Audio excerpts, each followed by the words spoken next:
Dari suara gudung tadi tuh terdengar seolah ada benda besar yang jatuh tercebur ke dalam sungai. Tapi pas jaraknya sudah semakin dekat, Wak, Nita semakin keheranan karena dia melihat arus sungai itu. Nah, dia tenang. Nyebut lagi si Nita di situ, astagfirullahalazim, apalagi ini? Setan usil lagi kah ini? Hai, wassalamualaikum warahmatullahi wabarakatuh. Terima kasih sudah klik video ini. Oke, wah, jadi sekarang udah masuk malam Jumat lagi ya kan, itu tandanya aku hadir kembali menemani kalian dengan membawakan satu kisah horor Wawa yang tanpa terasa malam ini udah sampai di part 152. Nah, kisah horor yang akan aku sampaikan ke kalian ini Wak bercerita tentang sepasang suami istri yang mendapatkan gangguan mistis selama tinggal di sebuah rumah kontrakan lagi nih. Tapi gangguan yang mereka alami ini sebenarnya bukan penampakan menyeramkan wah macam di KW-KW sebelumnya, enggak Wak. Melainkan gangguan yang mereka alami adalah berupa gangguan serangkaian peristiwa memilukan yang sangat-sangat menyayat hati. Dimana pada saat itu Wawa kita ini beberapa kali dinyatakan positif hamil, tapi entah kenapa selalu ada aja yang mengganggu kehamilannya itu Wak. Sampai akhirnya mereka berdua ini mendapatkan informasi mencengangkan yang mengatakan bahwa gangguan tersebut konon ada kaitannya dengan rumah kontrakan yang sedang mereka tempati ini. Penasaran guys sama kisah selengkapnya kan? Jadi tanpa berlama-lama kita langsung masuk aja ke ceritanya ya. Check it out.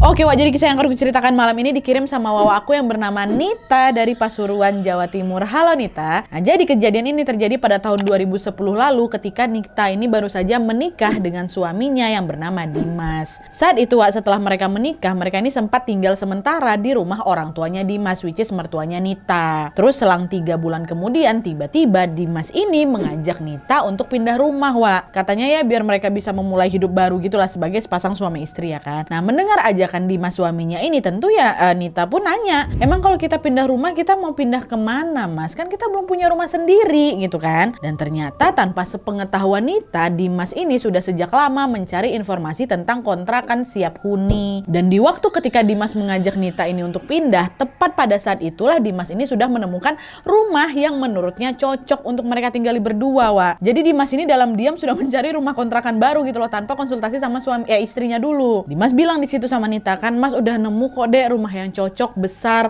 dan lokasinya juga nggak jauh kok dari rumah mama katanya. Jadi walaupun kita nanti udah tinggal berdua aja, kita masih bisa jengukin orang tua karena memang kan jaraknya deket, kata si Mas Dimas. Sebetulnya Nita ini belum pernah Wak melihat rumah yang akan mereka tinggali ini secara langsung, karena kan selama ini Dimas yang nyari informasi kontrakan ini sendirian kan Wak. Tapi karena pada saat itu Nita melihat Dimas ini sangat antusias mengajaknya pindah rumah, akhirnya Nita pun ya udah cuma bisa mengiyakan lah, dia turut sama suaminya. Dah tuh kan, singkat cerita Nita sama Dimas pun akhirnya pindahlah itu Wak ke kontrakan baru ini. Dan ketika Nita akhirnya melihat rumah tersebut, ternyata kondisinya memang persis seperti yang dikatakan sama Dimas kemarin Wak. Lokasi rumah kontrakan ini memang tidak jauh dari rumah mertuanya, masih satu kawasan gitulah. Hanya saja yang berbeda adalah rumah mertuanya itu terletak tepat di jalan raya, di pinggir jalan raya, sedangkan kontrakan baru mereka ini berada menyendiri di paling ujung gang.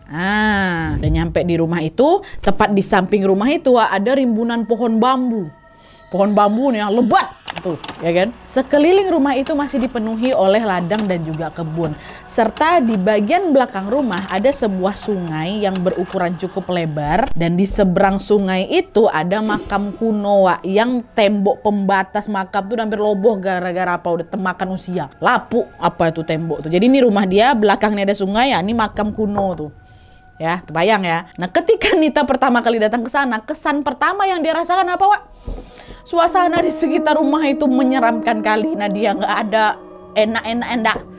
Sebelah ya bambu panjang-panjang, lebat-lebat, belakangnya sungai, seberangnya sana makam, ya kan mana pula itu bisa kita bilang suasana menyenangkan Wak. Tapi meski Nita ini merasa suasananya menyeramkan Wak, dia tetap dibuat kagum dengan bentuk bangunan rumahnya nih. Kenapa? Karena rumahnya itu ternyata berukuran sangat besar Wak, dan juga tinggi. Hal itulah yang membuat rumah ini tampak lebih mencolok dibanding rumah-rumah yang lain. Nita bilang Wak, setengah bagian rumah itu mulai dari teras depan, lantainya ini udah pakai keramik Wak. Tapi bagian dapur sampai ke belakang masih beralaskan tanah. Jadi depan sampai mungkin ruang tengah atau perbatasan dapur tuh keramik, sisa dapur ke belakang masih alas tanah. Dan antara bagian yang berkeramik dengan yang beralaskan tanah itu dibatasi oleh sebuah pintu yang besar, kata Nita. Terbayang ya, Wak? Pokoknya kalau dilihat sekilas rumah itu ya tampak bagus juga. Hanya ada satu aja keanehan lainnya di sana, yaitu di rumah tersebut cuman ada satu kamar mandi yang berada di luar bagian bangunan utama. Jadi kamar mandinya itu terpisah, Wak. Dan itu di mana? Di teras belakang dekat sungai gitu.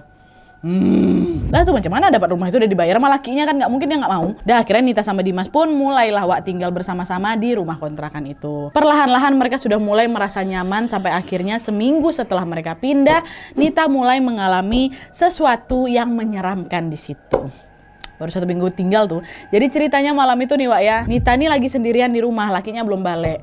Sekitar jam 8 malam, Nita mau ke kamar mandi untuk buang air kecil. Kamar mandi itu di mana? Misah dari rumah. Nah, dia pun berjalan lah itu kan keluar menuju ke kamar mandi di luar itu seperti biasa. Nah, tapi Wak pas lagi mau berjalan menuju ke kamar mandi ini, Nita merasa hawa di sekitarnya tuh berubah mendadak. Suasana malam itu macam dingin kali Nadia. Dan entah kenapa Nita ini juga merasa seperti ada seseorang yang mengawasinya. Menyadari kalau suasananya mendadak aneh itu, Nita pun ngebatin, udahlah, ini pasti cuma perasaan aku aja nih, kata dia. Sambil berdoa dalam hati, Nita pun melanjutkan langkahnya masuk ke kamar mandi. Nah, pas sudah di dalam kamar mandi ini, Wak, Nita lagi-lagi dibuat kaget ketika dia tiba-tiba mendengar ada suara seseorang yang minta tolong. Suaranya terdengar samar, nah dia lirih memilukan kali suaranya, tapi jelas, tolong.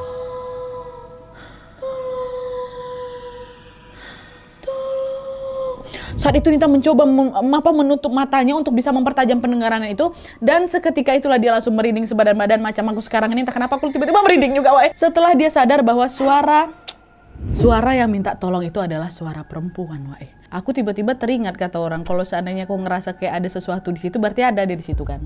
Dah, jangan kau ganggu aku. Baru mulai ini, coy. Dah. Dengar tuh ada suara orang minta tolong, suara perempuan pula. Nita bilang, Wak, suaranya berasal dari sungai. Kan pas kali sungai ada di belakang tuh. Alhasil setelah buang air kecil itu selesai, Nita pun langsung lah itu buru-buru keluar kamar mandi dan betulan melihat ke arah sungai, Wak. Waktu itu Nita khawatir kalau suara teriakan itu memang berasal dari suara orang yang lagi hanyut di sungai ini. Tapi ketika Nita memperhatikan ke arah sungai, Wak, ternyata dia tidak melihat apa-apa di sana. Bahkan dia arus sungai itu tampak tenang. Gak mungkin ada orang nyanyut di situ. Ah, disitulah aku baru mikir kan, apa jangan-jangan yang minta tolong tadi itu hantu ya, bukan manusia, kata dia. Nah, karena ketakutan Nita pun langsung lah itu buru-buru balik lagi masuk ke dalam rumahnya. Gangguan di minggu pertama itu kan, Wak. Nah, singkat cerita, keesokan harinya akhirnya Nita bercerita lah itu sama lakinya, Mas Dimas kan, tentang kejadian janggal yang dia alamin semalam. Dia bilang, Mas, tadi malam aku dengar ada suara orang minta tolong loh, Mas, dari sungai. Aku kira ada yang hanyut, Mas. Tapi pas aku cek nggak ada apa-apa. Apa mungkin yang aku dengar itu bukan manusia, Mas ya? Mendengar pertanyaan Nita, kalian tahu Dimas bilang apa? Yang kata orang sekitar, suara kayak gitu tuh memang sering terjadi, yang udah biasa di sini. Makanya kalau misalnya kamu dengar apa-apa ya udah langsung abaikan aja ya. Kayak itu memang bukan manusia lah yang hantu tuh. Kata si Dimas kayak gitu, bukan ditendangin istrinya. Nah, Nita yang sejak awal sudah merasa kalau suasana rumah kontrakan kami itu memang menyeramkan, nah dia tentunya makin ketakutan lagi diomongin kayak gitu sama lakinya kan. Tapi Nita mencoba untuk tetap positive thinking, Wak. Dia mikir, ya sudahlah. Toh di setiap tempat juga pasti ada penunggunya. Yang penting bersuaralah kau, jangan kau ganggu aku. Kayak gitu. Nah, dia tuh Nita pun kembali lagi melanjutkan aktivitasnya seperti biasa, Wak. Beberapa hari kemudian pada suatu malam lagi-lagi Nita ini sendirian di rumah, lakinya belum balik. Untuk mengisi waktu luang akhirnya dia pun nonton TV lah itu kan sampai sekitar jam 11 malam. Pas lagi asik nonton TV ini, Wak, tiba-tiba lampu mati, listrik padam. Suasana pun jadi gelap gulita lah ya kan. Karena listrik mendadak padam ini, Nita segera mau beranjak untuk mencari apa, Wak, lilin. Tapi di tengah kegelapan itu, pas kan Nita lagi duduk nih, pas dia mau bangun untuk nyari lilin tadi, tiba-tiba saja dengan cahaya bulan yang tampak remang-remang menembus ke dalam rumahnya, secara mengejutkan Nita melihat samar-samar seperti ada seorang perempuan yang sedang duduk jongkok tepat di samping dia, Wak. Dia mau bangun nih, Kok macam ada perempuan yang lagi duduk di sebelahku. Nengok perempuan itu seketika Nita langsung freeze, Wak. Meski suasananya gelap gulita, tapi Nita dapat melihat dengan jelas bahwa perempuan tersebut memiliki rambut panjang yang menutupi seluruh wajahnya Nadia. Kan kadang memang kalau lagi gelap gulita gitu, kita tinggal tunggu aja sepersekian detik, mata kita tuh bisa langsung melihat walaupun sedikit kan, Wak. Ada dapat serapan cahaya dari bulan itu apalagi kan, ternampak memang. Kalian pernah kan kayak gitu? Nah dari pandangan itulah dia nengok tuh. Di sebelah dia, di tempat dia duduk tadi itu ada perempuan lagi jongkok, rambutnya nutupin apa dia. Dan selain itu juga posisi jongkok si cewek ini, Wak, macam anak kecil lagi merajuk, tau kalian? Posisi perempuan itu, Wak, dia menunduk sambil kedua tangannya melingkar meluk lutut tuh, atau kalian lagi kayak gitu tuh. Dengan jantung yang terus berdebar-debar, Nita pun berusaha tetap tenang dan tidak teriak sama sekali. Dia nge-freeze tapi nih, Wak. Lalu dengan sisa-sisa keberanian yang dia punya, dia pun perlahan-lahan berdiri dan berjalan menuju ke kamar meninggalkan si sosok perempuan yang merajuk di sebelah dia tuh. Setelah masuk kamar, Nita yang masih ketakutan hanya bisa terduduk lemas di atas kasurnya. Untuk penerangan sementara, Nita hanya mengandalkan senter dari HP-nya aja, Wak. Dan karena dia takut ketemu lagi sama sosok perempuan yang lagi jongkok merajuk tadi, Nita pun memutuskan untuk udah tetap di kamar saja menunggu suaminya pulang. Suaminya pun tak kemana, jam 11 belum balik. Ini nggak betul nih. Dengar nggak sih? Ditunggu punya tunggu, Dimas nggak balik-balik juga nih, Wak. Sampai akhirnya tanpa sadar Nita pun untungnya ketiduran. Nah besok paginya ketika Nita terbangun, semua sudah kembali normal lagi. Listrik udah nyala, suaminya udah ada di rumah, dan tentunya perempuan yang jongkok merajuk itu juga sudah menghilang. Nggak ada lagi di kursi sofa tuh kan. Nah sebenarnya, Wak, Nita ini masih beberapa kali lagi mengalami gangguan-gangguan menyeramkan di rumah kontrakan itu. Mulai dari hawa rumah yang terasa sangat engap, sampai suara-suara aneh yang sering dia dengar di sana. Meskipun kadang hal itu membuatnya takut, Nita ini tetap berusaha untuk mengabaikan hal-hal itu. Dia tetap mau positive thinking nih, Wak. Pokoknya selagi semua hal aneh yang aku rasakan itu tidak membahayakan aku sama suami aku, Nadia, aku akan terus tetap berusaha untuk bersikap bodoh amat. Nah gitu. Nah singkat cerita nih kan, Wak, setelah beberapa bulan menempati rumah kontrakan tersebut, sebuah kabar baik pun datang menghampiri mereka. Dimana pada saat itu Nita dinyatakan positif hamil, Wak.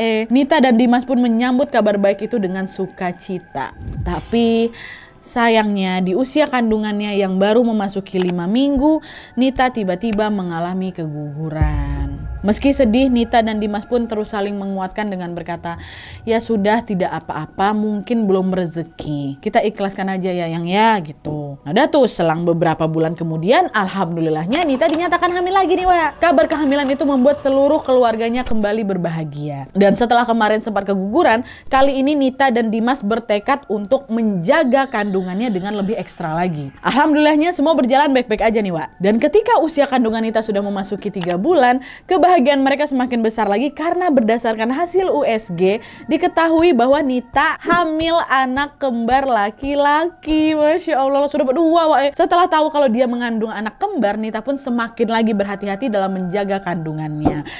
Sampai akhirnya pada suatu malam secara mengejutkan sesuatu yang janggal kembali terjadi di rumah mereka, Wak. Jadi ceritanya hari itu sekitar jam 9 malam ya, Nat ya. Nita ini mau buang sampah ke bak pembuangan sampah yang memang berada di belakang rumah, Wak. Ingat kalian tadi aku bilang apa? Kalau di bagian belakang rumahnya itu kan ada sungai. Yang di seberangnya ada apa? Makam kuno ya kan. Nah pas si Nita ini lagi buang sampah itu, Wak, tiba-tiba Nita dikejutkan dengan suara.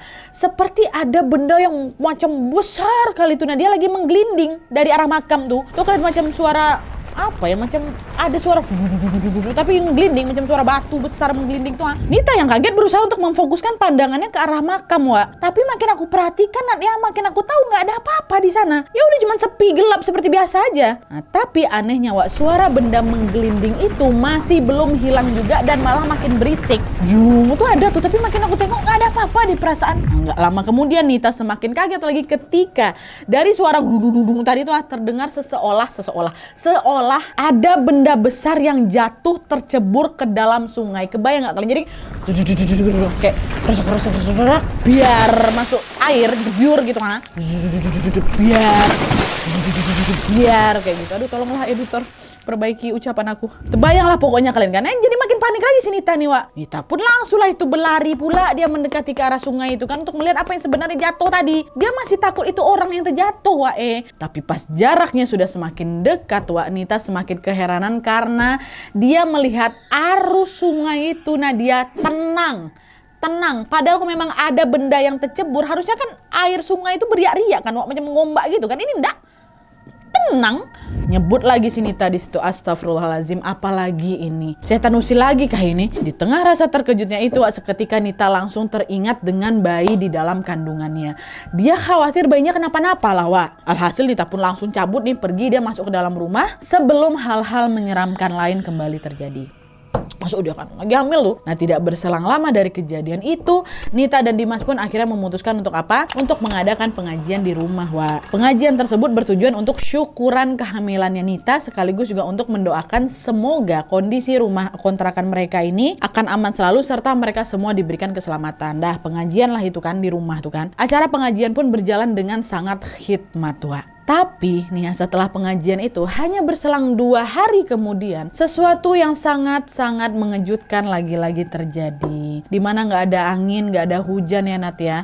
Entah kenapa pada saat itu Nita ini mendadak mengalami pendarahan. Wah, dahsyat pendarahan aku tuh, dia mengucur darah tuh. Melihat darah yang terus mengucur dari kakinya Nita, Dimas lakinya panik lah kan, langsung lah dibawa Nita nih ke puskesmas terdekat. Tapi setelah diperiksa di puskesmas, sayangnya kondisi Nita tidak juga kunjung membaik, Wak. Pendarahannya juga belum berhenti. Hingga akhirnya Nita ini pun dirujuklah ke rumah sakit. Sesampainya di rumah sakit, dokter langsung buru-buru memeriksa Nita. Dan setelah dokter melakukan USG, disitulah dokter akhirnya menyampaikan sebuah berita yang sangat-sangat mengiris hati. Dokter bilang, "Bapak, Ibu, mohon maaf dengan berat hati saya harus menyampaikan hal ini. Berdasarkan hasil pemeriksaan USG, kedua janin dalam kandungan Bu Nita sudah dalam keadaan hancur dan tidak bisa lagi diselamatkan. Oleh karena itu, supaya keadaan Ibu Nita semakin tidak drop, hari ini Bu Nita harus dikuret." Astagfirullahaladzim, itu kata dokter, Wak. Keguguran lagi Mbak Nita. Aduh, astagfirullahaladzim, sabar ya Mbak. Apa yang disampaikan sama dokter itu tentunya terasa bagai petir menyambar di siang bolong. Nadia, hancur perasaan aku. Dita dan Dimas merasa terpukul kali karena untuk kedua kalinya nih mereka harus kehilangan calon anak mereka. Tapi lagi-lagi Wak, meskipun hati mereka sangat-sangat sedih, sangat hancur, Dimas dan Nita tidak punya pilihan lain selain apa? Menuruti saran dari dokter. Akhirnya tepat pada hari itu juga Nita betul-betul dikuret. Nah dah tuh, singkat cerita, setelah kondisi Nita ini pulih kembali, beberapa bulan kemudian Nita dinyatakan positif hamil lagi, Wak. Hamilan ketiga nih ya. Kabar kehamilan tersebut tentu disambut dengan penuh rasa haru dan juga sukacita. Nah karena kemarin Nita ini keguguran setelah mengalami sesuatu yang janggal di rumahnya, ya kan, setelah dia nengok ada suara gelundung-gelundung di belakang itu kan. Di kehamilan yang ketiga ini, Wak, Dimas memutuskan untuk memberikan penjagaan ekstra pada Nita dan calon anaknya. Dimana pada saat itu Dimas mengundang seorang kiai untuk datang ke rumahnya supaya bisa membantu mendoakan Nita dan juga calon si jabang bayi ini. Jadi Nita dan kandungan ini macam dipagari gitu loh, Wak, biar terhindar dari semua hawa negatif yang mungkin membahayakan mereka. Dan alhamdulillahnya sejak didoakan oleh kiai itu, kehamilan Nita pun kali ini aman-aman saja. Semuanya berjalan lancar tanpa gangguan apapun, Wak. Sampai akhirnya 9 bulan kemudian tibalah waktu melahirkan. Proses persalinan juga berjalan lancar dan pada hari itu Nita berhasil melahirkan seorang bayi perempuan yang sangat cantik dan sehat. Nita sama Dimas sepakat memberikan dia nama Lala. Nah, kelahiran bayi Lala ini betul-betul membuat semua orang bahagia di sana, Wak. Mulai dari pihak keluarga sampai para tetangga sekitar rumah juga merasakan senang setelah mengetahui kalau bayi Lala ini sudah berhasil lahir dengan selamat. Karena mereka semua kan juga sudah tahu Mbak Nita ini udah berkali-kali keguguran kan, Wak. Kebahagiaan yang mereka rasakan ini yang kayak aku bilang tadi tentu bukan tanpa alasan. Ketika kemarin mereka melihat Nita keguguran hingga 2 kali, hal itu jelas membuat ya mereka semua merasa iba lah. Itulah kenapa setelah melihat Nita dan Dimas akhirnya dikaruniai seorang anak perempuan yang sangat cantik dan sehat, mereka pun jadi ikut senang nih dan turut juga mendoakan semoga bayi Lala tumbuh menjadi anak yang soleha, ya kan? Dah tuh lahirlah adik Lala ini. Tanpa terasa hari-hari pun berlalu. Semakin lama bayi Lala ini juga tumbuh semakin besar dan juga menggemaskan. Awalnya semua berjalan baik-baik aja memang, Wak. Hingga akhirnya ketika Lala memasuki usia 8 bulan, sebuah cobaan besar lagi-lagi datang menghampiri mereka berdua. Aduh, jadi ceritanya, Wak, pada saat itu bayi Lala ini mendadak sakit diare dan panas tinggi. Nita sama Dimas dah lah itu khawatir kali dengan kondisi anaknya, langsunglah bawa Lala ini berobat. Tapi setelah dibawa ke puskesmas sampai dirujuk ke rumah sakit spesialis anak, Wak, entah kenapa kondisi bayi Lala ini tidak kunjung membaik, nggak sembuh-sembuh. Bahkan kondisinya makin lama makin parah lagi, Wak. Dimana pada saat itu secara mengejutkan nih, Aduh, tiba-tiba muncul cekungan di ubun-ubunnya Lala ini. Aduh, aku jadi keinget kisah KW-nya Dek Lulu, KW Sumber Palasi Kuduang tuh, masih ingat kalian kan? Cekung juga kan ubun-ubunnya. Dan di saat yang bersamaan juga bayi Lala ini juga terus menangis sepanjang hari, Wak. Tapi anehnya nih, Wak ya. Aduh, entah kenapa dokter bilang kalau kondisi bayi Lala saat itu secara medis sehat-sehat aja. Bingung nggak itu Nita, Wak? Akhirnya mau nggak mau pada hari itu juga bayi Lala ini harus menjalani opname agar bisa diobservasi lebih lanjut. Tapi beberapa saat kemudian sekitar jam 1 malam di hari yang sama saat dia diobservasi ini, Wak, sebuah peristiwa yang tidak pernah mereka harapkan tiba-tiba terjadi. Ketika dokter masih berusaha mencari tahu apa yang sebenarnya terjadi pada bayi Lala, entah kenapa pada saat itu secara mendadak bayi Lala berhenti bernafas. Detak jantungnya menghilang dan di momen itulah bayi Lala dinyatakan Lala meninggal dunia. Dapat kabar bayinya meninggal, Wak, seketika tangis Nita sama Dimas pun pecah dua-duanya. Bisalah kita bayangkan kan, Wak, Nita ini merasa pijakan kakinya runtuh dan seluruh badannya lemas. Di saat yang bersamaan pandangan aku tuh udah langsung kosong. Nah, aku langsung jatuh ke lantai itu dengan sigap Dimas suami aku yang juga waktu itu menangis kejar sesunggukannya langsung ngopang badan aku. Ditenang-tenanginnya aku, yang kuat sayang, kita harus kuat, kita harus ikhlas, kita hadapin ini. Aduh, sedih aku, ya Allah, sabar ya Mas Dimas, Mbak Nita. Merinding aku. Dengar ucapan Dimas kayak itu makin pecah lagi lah tangis aku, Nat. Tidak ada yang bisa mereka lakukan saat itu kecuali saling memeluk dan menguatkan, Wak.